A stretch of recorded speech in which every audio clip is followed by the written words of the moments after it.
Fala galera, beleza? Tranquilo? Então, hoje eu tô aqui pra gente falar mais um pouco de história. Olha que legal, hoje nós temos um assunto novo para falar. Hoje nós vamos falar sobre o processo de emancipação da América Espanhola. Nomezinho comprido, né? Vamos falar das lutas de independência, galera. Das guerras de independência dos países que foram colonizados pela Espanha, aqui na América, na nossa amada América. Beleza? Vamos falar de principais lideranças, vamos falar de estrutura. Pera aí, não vou antecipar não. Vem comigo? Vamos pro slide, galera? Então, pessoal, aqui, né, o nosso slide sobre a emancipação da América Espanhola.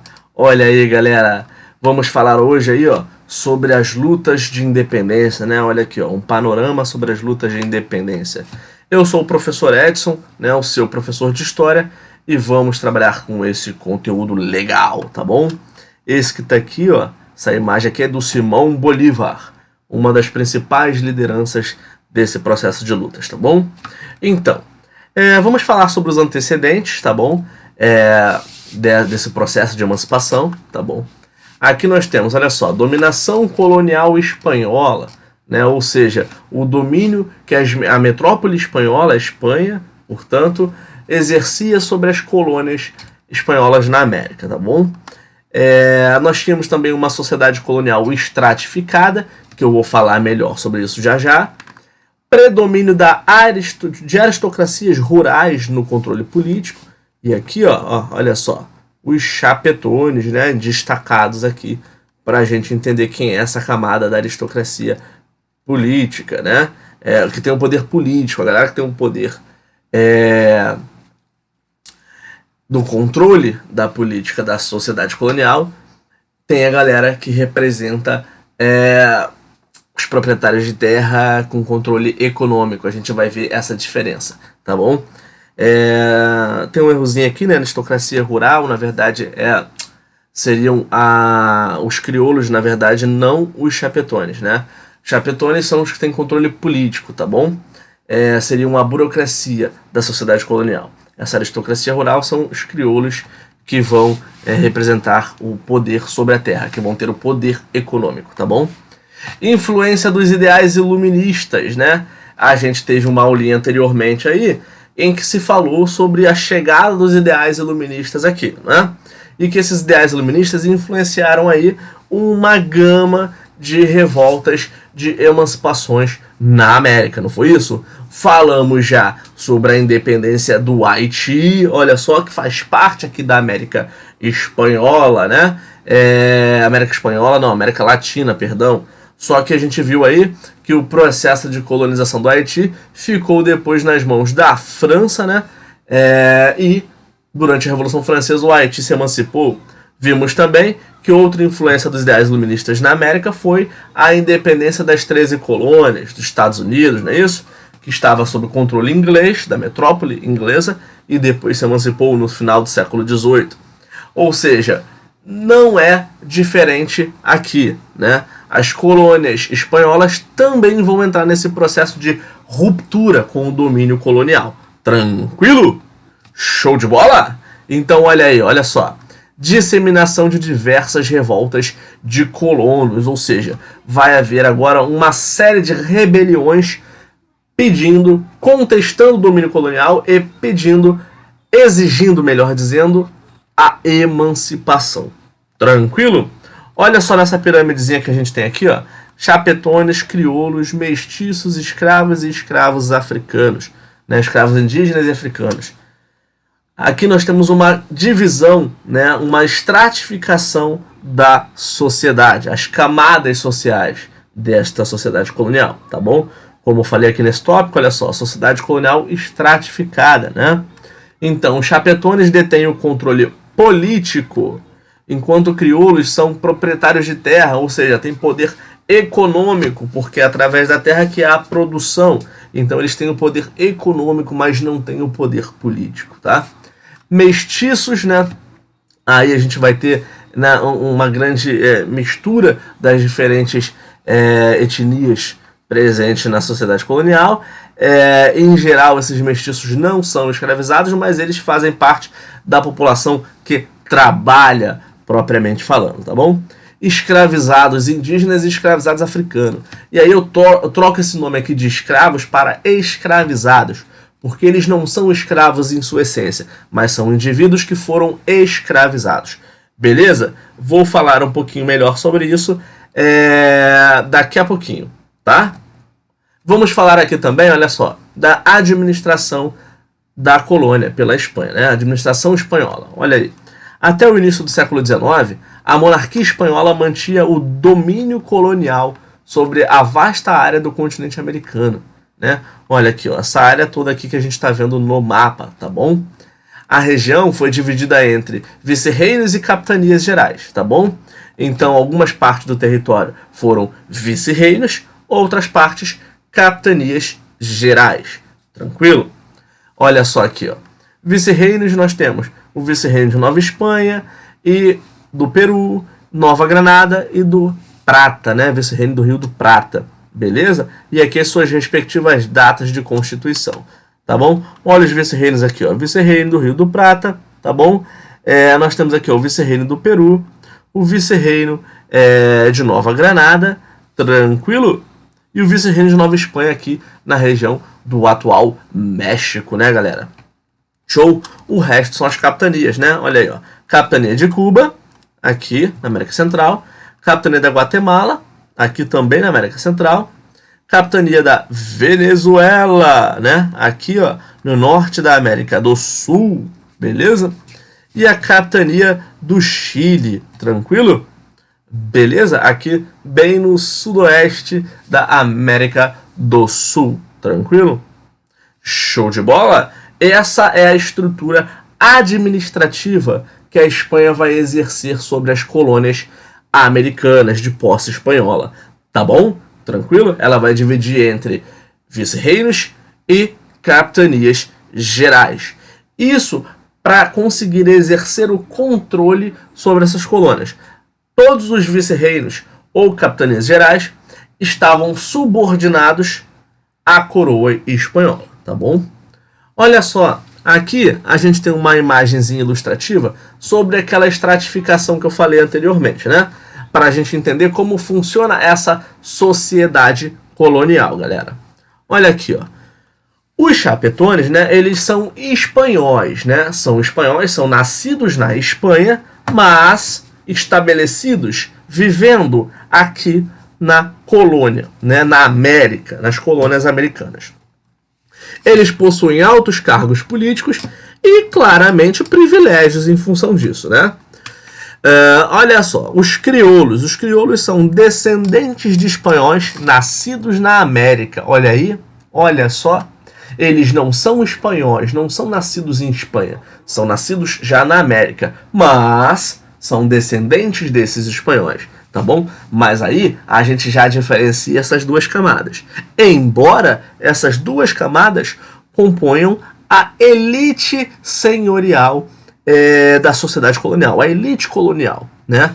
Uns com poder político e outros com poder econômico, pois são proprietários de terras, os crioulos. Olha aí, ó. Elite colonial, grandes proprietários e comerciantes, né, integrantes dos cabildos, né, que eram as câmaras, equivalente às câmaras municipais, né, exerciam um poder local. Os cabildos exerciam um poder, um controle de influência sobre os indivíduos de determinada localidade, tá bom? Tranquilo? Então, olha aí, ó. Os mestiços também entram nessa estratificação, são artesãos, pequenos comerciantes assalariados, ou seja, são os homens livres, como eu falei anteriormente, né? Mas em pouquíssimo número. Nós temos também índios e negros escravizados, como eu falei anteriormente. Olha aí, ó. Discriminados e explorados formam a principal mão de obra, principalmente nos latifúndios e minas de ouro, por exemplo, no vice-reino do Peru ou no vice-reino de Nova Espanha, no atual México, né? Vai ter muita atividade mineira, né? Mineração, extração de ouro, tá bom? Então eles vão ser as principais mãos de obras. Agora, no vice-reino do Rio do Prata, né? No vice-reino de Nova Granada, nas capitanias, vai haver muito a presença da agricultura, monocultura, latifundiária, né? Dentro daquele modelo de sistema plantation. Lembra do sistema plantation? Né? Monocultura, latifundiária, mão de obra escrava e voltada para exportação? Pois é, então também vão ser os escravizados a principal mão de obra na agricultura do sistema plantation também nessas localidades.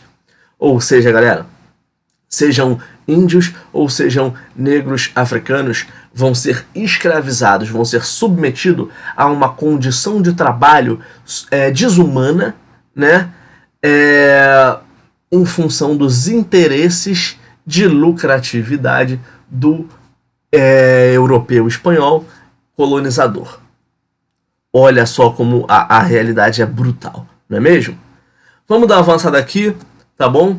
Vamos falar sobre as principais causas do processo de emancipação, tá bom? Mais uma vez trazendo aí a figura do Bolívar, né? Como uma das lideranças principais, olha só. Os crioulos eram impedidos... lembrando que os crioulos são os proprietários de terras, né? Descendentes dos espanhóis nascidos na América. Os crioulos, então, eram impedidos de exercer cargos políticos, apesar de constituírem a elite econômica e cultural do continente americano, né? Como eu falei, elite econômica porque essa galera é a proprietária das terras e a produção acontece aonde? Nas terras desses senhores. Então eles têm o poder da produção, portanto, o lucro, a economia está nas mãos deles, tá bom? Olha aí, ó. Exportação das riquezas coloniais também é uma causa, né? Porque tudo que é produzido é exportado para a metrópole dentro do modelo do Pacto Colonial, como está aí também, não é verdade? Lembra do Pacto Colonial? A colônia não pode comercializar com nenhum outro país, apenas com a sua metrópole. No caso, a Espanha, né? A colônia não pode criar manufaturas, apenas servir matéria-prima e produtos primários para a sua metrópole, no caso Espanha, não é? O Pacto Colonial impedia que houvesse uma concorrência comercial para a metrópole, no caso Espanha, né? E garantia um monopólio metropolitano, né? O monopólio da Espanha nesse caso, sobre o comércio, sobre a atividade colonial, sobre a mão de obra, sobre as riquezas produzidas na colônia, gente. Tá bom? Então o Pacto Colonial era uma ferramenta importantíssima para isso. Outra causa importante a isso é a influência dos ideais iluministas, como já falamos anteriormente, né? Muitos desses crioulos foram estudar na Europa, como o Bolívar, por exemplo, ou o José San Martí, que eu vou falar daqui a pouquinho. Muitos dos crioulos foram estudar na Europa e conheceram lá os ideais iluministas, né? E acabaram trazendo consigo, e os ideais iluministas influenciaram nesse processo de ruptura com o domínio colonial metropolitano. Show de bola? Então, olha só. Também uma causa pode ser a contradição entre crioulos e chapetones, porque um tinha um poder econômico, o outro poder político. Aquele que tinha um poder político não tinha tanto poder econômico, mas tinha grande influência nas discussões e nas determinações dos caminhos e práticas da colônia. Os outros que tinham poder econômico, no caso crioulos, tinha bastante potencial financeiro para influenciar no curso das coisas, mas não estavam ocupando os cargos políticos, portanto não tinham os mesmos privilégios que os chapetones. Então havia uma disputa entre eles. E havia também um projeto diferente de país que eles queriam, né? Os chapetones defendiam o domínio espanhol, mas os crioulos defendiam o republicanismo. A grande maioria defendia o republicanismo, né? Nem todos. Alguns também defendiam a criação de uma monarquia, mas uma monarquia independente da Espanha. A grande diferença é que os crioulos eram emancipacionistas, eram separatistas. Os chapetones não, defendiam o controle metropolitano espanhol, tá bom? Outra principal causa aí, a debilidade do governo espanhol com a invasão de Napoleão à Espanha em 1808, né? O Império de Napoleão está no ápice nesse momento, né? Está no melhor momento da sua história na Europa, invadindo diversos territórios, e então um dos territórios invadidos é a Espanha. Nesse mesmo ano, Portugal, a corte portuguesa, por exemplo, sai de Portugal e vai para o Brasil, né, para fugir das invasões napoleônicas. Mas a Espanha vai ser invadida. E quando a Espanha é invadida, o trono espanhol vai ser ocupado por um parente de Napoleão, que é o José Bonaparte, né, José Bonaparte. Ele vai observar assim, né, a gente vai observar assim, perdão, o enfraquecimento administrativo, tá, da corte espanhola, tá bom, do Império Espanhol. E assim a elite colonial aproveita desse momento. A elite colonial, os crioulos, tá, como eu falava, vai aproveitar desse momento de enfraquecimento da Espanha e vai iniciar as lutas por independência, que era o que eles mais queriam nesse momento, certo? Então, olha só, vamos falar das lutas de independência aqui brevemente. Os movimentos precursores, né, revoltas de Tupac Amaru, indígena, ali na região do vice-reino do Peru, como eu falei anteriormente, e de Francisco Miranda na Venezuela, na capitania da Venezuela, tá bom? As rebeliões de 1810 e 1816 foram isoladas internamente, e sem apoio internacional, né? E aí foram momentaneamente vencidas, né, pelas tropas espanholas. A gente tem exemplo no México de Morelos e Hidalgo, que vão ter apoio popular, né? Mas assim, vai ser um processo muito conturbado, muito violento. Mas eu não vou entrar especificamente no caso mexicano aqui. Eu quero falar de uma maneira geral sobre a independência da América Espanhola, para a gente entender de uma forma panorâmica quais são as principais lideranças e as principais propostas para essa emancipação, tá bom? As rebeliões vitoriosas aí, ó, lideradas por Bolívar, né, vão de 17 a 24 do século XIX, lideradas por Bolívar, José Sucre e San Martín, né, José San Martín, que eu falei anteriormente, vai ter apoio inglês e norte-americano, lembrando aí da doutrina Monroe, que é a América para os americanos, né? Os Estados Unidos estavam apoiando a independência das colônias americanas na América Latina, né? Porque eles queriam acabar com o domínio europeu sobre a América, né? Não é porque eles eram bonzinhos e queriam ajudar os países, mas eles queriam tirar o europeu da América para que a América servisse de uma área de influência para os Estados Unidos, né? Então, olha só esse nomezinho da doutrina Monroe, né? A América para os americanos. Mas quem são esses americanos que eles estão chamando, né? São os norte-americanos, são os estadunidenses, não são todos os americanos, né? Incluindo a América Latina. Então, tirar a América da posse europeia para garantir aos Estados Unidos. Então, essa doutrina Monroe vai declarar o apoio norte-americano, o apoio dos Estados Unidos à independência desses países, tá? E a Inglaterra, claro que vai apoiar, porque a Espanha está tomada, né, está invadida pelo Napoleão, né, pela França de Napoleão. Então a Inglaterra quer enfraquecer Napoleão. Então, portanto, ela vai apoiar a independência das colônias espanholas, porque assim vai enfraquecer a posse aí da Espanha, portanto, enfraquecer também o domínio napoleônico, tá bom? Isso é interessante. E claro, estamos falando do século XIX, né? No século XIX nós temos uma Inglaterra industrializada, né? A pleno vapor. Ter a América Espanhola independente significa ter um potencial mercado consumidor também, tá? Visto que enquanto colônias elas não poderiam comercializar com a Inglaterra por causa do pacto colonial. Então a independência romperia com o pacto colonial, seria um possível mercado consumidor aberto à Inglaterra, tá bom? Então esse é o interesse dessas duas potências, Inglaterra e Estados Unidos, no apoio às lutas de independência. Nós temos aqui, olha só, duas principais lideranças que eu já falei um pouco aí ao longo da nossa aula, né? O Simão Bolívar e o José San Martín. Esses dois camaradas vão liderar boa parte das lutas por independência da América Espanhola ao longo dos anos aí do século XIX, mas só que com propostas bem diferentes. Olha só, José San Martín era republicano, Simão Bolívar era republicano, enquanto o José San Martí era monarquista, tá? Lembrando aí que república é diferente de uma monarquia. Monarquia requer uma concentração de poder na figura de um monarca, e a república, a divisão dos poderes, né? Era uma república dentro dos moldes iluministas, né? Com a divisão dos poderes de Montesquieu, tripartição em executivo, legislativo e judiciário, tá bom? E a monarquia defendida por San Martí também está dentro de um modelo iluminista, né? Despotismo esclarecido do Voltaire, tá bom?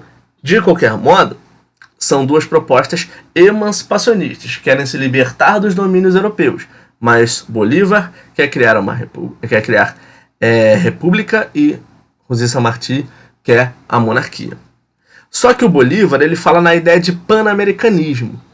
O que é a ideia do pan-americanismo do Bolívar? É a ideia de que todas essas colônias pós-independências se tornassem países independentes e se unificassem em torno de uma confederação, né? Uma confederação que pudesse unir a América Latina, né, a América Espanhola, fazendo frente, aí, por exemplo, ao poderio dos Estados Unidos, né? Criando um grande conglomerado de países independentes latinos, tá bom? Garantindo as suas independências, as suas particularidades regionais, sim, mas submetidas a um governo central, um governo da confederação, tá? Bem próximo do que fez os Estados Unidos pós-independência também, né? Já o San Martí não. O San Martí fala aqui, ó, em fragmentação político-territorial. Ou seja, galera, San Martí apoiava que os territórios após a independência se fragmentassem, se dividissem e tornassem países diferentes após a independência. E é o que a gente vai ver que vai acontecer, né? A América Espanhola vai se fragmentar totalmente. E é o que a gente vê que a ideia do pan-americanismo do Bolívar não vai dar certo, né? Olha só, olha das consequências principais que a gente vê. A fragmentação, né, que eu falei agora. A fragmentação política significa a consequente derrota do bolivarianismo, né, da ideia do pan-americanismo do Bolívar. Quando a gente fala em bolivarianismo, a gente está falando nesse pan-americanismo do Simão Bolívar, tá bom? E olha só, com essa fragmentação a gente tem a criação de vários outros territórios aqui, ó.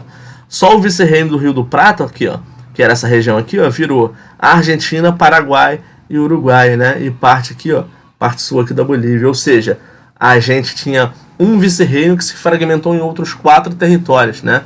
Outros 3, quase 4 territórios. Ou seja, galera, uma fragmentação muito grande, né? Essa fragmentação, ela vai manter a estrutura produtiva colonial, né? A estrutura produtiva, a estrutura agrária, tá bom? Não vai romper com isso. Em grande medida, o pan-americanismo do Bolívar não deu certo por causa dos interesses locais, porque as elites locais, né, os senhorios locais, eles não quiseram perder o seu poder de influência sobre a região, que eles já tinham um grande poder, para se submeter a um governo maior confederado. Então, os interesses das elites locais não permitiram que a ideia pan-americana do Bolívar fosse à frente e desse certo, tá bom? Houve uma persistência da dependência econômica dos novos estados, né? Eles não conseguiram tornar-se financeiramente estados totalmente autônomos no primeiro momento, tá? Até hoje nós vemos estados aí na América, de certo modo, bastante empobrecidos em função dessa construção histórica. A independência política não foi acompanhada de uma revolução social e econômica, ou seja, manteve-se as estruturas, como a gente falou, uma elite agrária, uma elite aristocrática, né, que passou a ter poder econômico e político, né, porque os crioulos conseguiram a independência, eles lideraram a independência e conseguiram ter o poder político que era dos chapetones. Expulsaram os chapetones das colônias, voltaram para a Espanha, mas eles passaram a exercer o controle político. Então, a elite senhorial, a elite agrária, se tornou de fato uma elite aristocrática, né? Uma elite que vai ter o poder econômico sobre a terra e o poder político também, beleza? E quem era pobre, quem tinha que trabalhar, quem era escravizado, olha só, não vai mudar sua condição, vai continuar na mesma esfera social, tá bom? Ou seja, a realidade social não vai mudar, tá bom? Perpetuação da dependência econômica latino-americana em relação ao capitalismo industrial inglês e norte-americano. Tem a ver com o que eu falei anteriormente, né? Com a doutrina Monroe dos Estados Unidos, né? Que vai conseguir garantir que a América Latina seja uma área de influência dos Estados Unidos, ou seja, grande parte desses países independentes não vão conseguir sua autonomia financeira porque vão ficar dependentes, né, financeiramente, aí, de certo modo, do apoio norte-americano e também vão ficar subservientes à indústria inglesa, né? Como eu falei anteriormente, a Inglaterra queria mercado do consumidor, então olha como que a coisa vai acontecer, né? Os países latino-americanos, eles vão ficar dependentes das principais potências capitalistas daquele momento. Tranquilo? Então sai da dependência metropolitana da Espanha para ficar dependente economicamente das principais potências capitalistas da época, Inglaterra e Estados Unidos. Beleza, galera? Tranquilo? Espero que tenha ficado tudo suave para vocês, tudo tranquilo. Sempre desejo aí bons estudos para vocês, tá bom? Eu vou ficando por aqui hoje, mas lembra aquele recadinho de sempre.